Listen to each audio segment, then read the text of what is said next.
What's up, y'all? Thank you so much for clicking on the video. We're talking about the season finale of The Real Housewives of Atlanta, season 13, episode 18, How the Wig Stole Christmas, and how COVID stole this season. Am I happy they pushed through? Yes. Am I glad it's over? Yeah.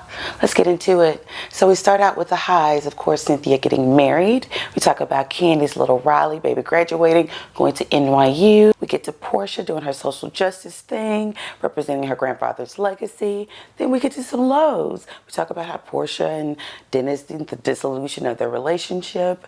We get to the first scandal, Sprinter Jetgate. The trip to the Isle of Palms where Kenya was super shady, flying alone on the private jet with Toya. Then of course we go to the next scandal, Bolo Gate, the mess. Then of course we go to the page 6, jumping into the Bolo Gate. That's when we saw the exit of Miss Tanya. Slid right on out, baby. It was like, no thank you. Bye, girl. Cynthia's wedding. Kenya's divorce, child. Drew's attack on Toya about the whole church thing. What I really feel like happened, Toya had a breakdown. She was tipsy in the car, really felt, you know, you get moved sometimes when you're drunk, child. And she was probably on some good old vodka that'll open you right on up. You don't remember what she said the next day. And had a moment. Baby Drew won't let it go. Now we move to Prophet Gate. I had to cancel my baby blessing because of you. I'm hoping it's manufactured. Drew, please. That's some drama you thought. This is what I can be mad at her about. This is going to give me a storyline. Please tell me you're not for real.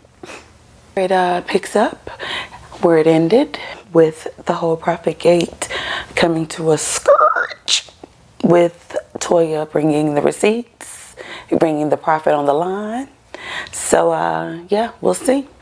So Kandi gets a Kandi Burris Tucker Day in South Georgia. She's really like the queen of Atlanta, but moving on.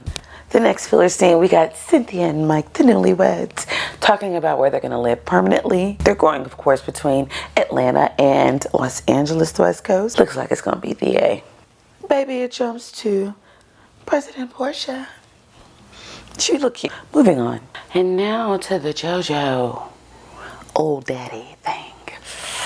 Oof. Like, if you're gonna let old daddy be involved, then why call him old daddy? Just saying. So we get to the restaurant. Again, you can tell Josiah is probably feeling some anxiety, but I do think the dad was very honest. I can tell that he wanted Josiah to know that he loved him. I think that if he did feel a way about the whole old daddy thing and all of that, he didn't let Josiah know it, which is so mature. The little boy actually looks just like his dad. Either way, old daddy, new daddy, now daddy was daddy. It's good to meet his daddy, child. Moving on. We're at Moore Manor. Kenya Moore is having a visit from her therapist, couples therapist, but she is not a couple. Okay, so the therapist gets there and she's like, so the last time we talked was at Brooklyn's birthday. So she goes on to say that the one thing that throws me off is that he stays here. Isn't that your house? Isn't it called Moore Manor? Or is it the Daily Dungeon? Then she goes on to say that everything is conditional. If you do this, I'll do this.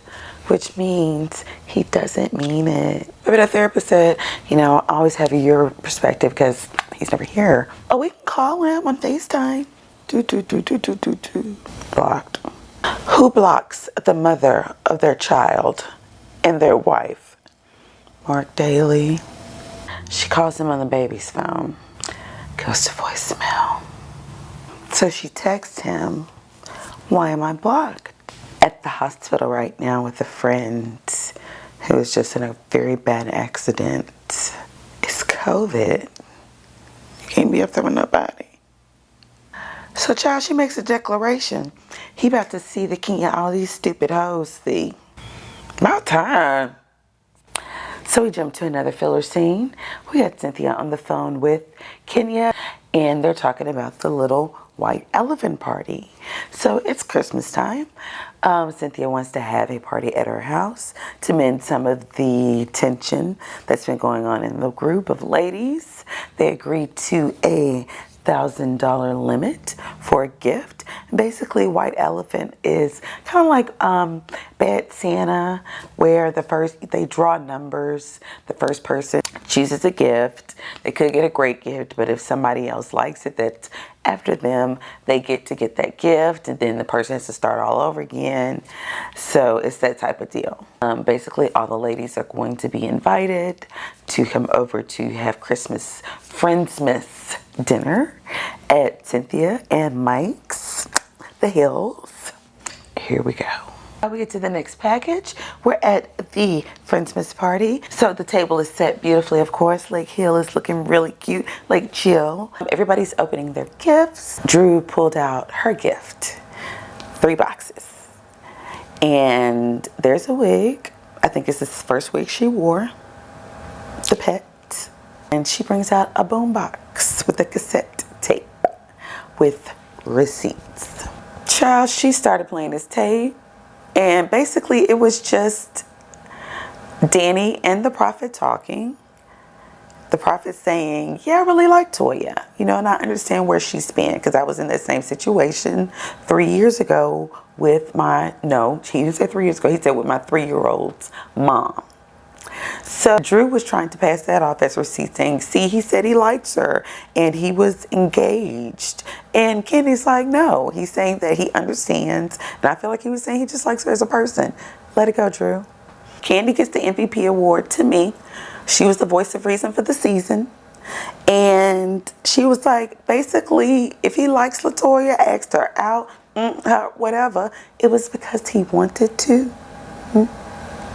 So, of course, they were clowning her wig. She's sitting there looking crazy and stupid. And she walks up on Kenya, and Kenya's like, don't walk up on me, Drew, like you walked up on Christopher Williams' wife, or common law wife, child. But anyway. So, Drew, you know, she's really kind of taken aback at how everybody's acting about it. And then Toya comes in. Child, Toya comes in, and Drew's like, she's just in time. So basically, Drew was like, you wasn't looking for the preacher, you was looking for some and you were praying on the prophet. Broken record here. And baby, Toya was like, you just mad because your nigga wants a just bad like me. He was in Tampa with a bitch that looked like me, twirling. You mad, you mad. Then she picks up the wig and throws it. That's Drew. You know, them's fighting actions, child. Furniture moving finna happen. Baby, Drew got up. Toya did the Cynthia with the leg up. Security grabs Drew, pulls her back. Wig heads on the floor, wrapping papers on the floor. Everybody's like, really? Kenya, Lee, they acting the fool, taking gifts, talking smack. You know, Kenya keeping it hype, keeping the battery going, and Toya's back. You can tell Toya probably had a little bit to drink. Not that I'm shaming, but she wanted to get out the car and twirl some more, kind of keep it crunk, you know, keep the little stuff going on with her and Drew. And Kenya fighting her like Brooklyn child to get in the damn car. So pretty much it ended with them singing carols, because some carolers came. Like, here's my thing on this season. I like Toya, I like Drew. There was some declassing of the show this season, and I'm really praying that they go back to the drawing board and get it together. Thank you so much for watching. I'll see you next time. Bye.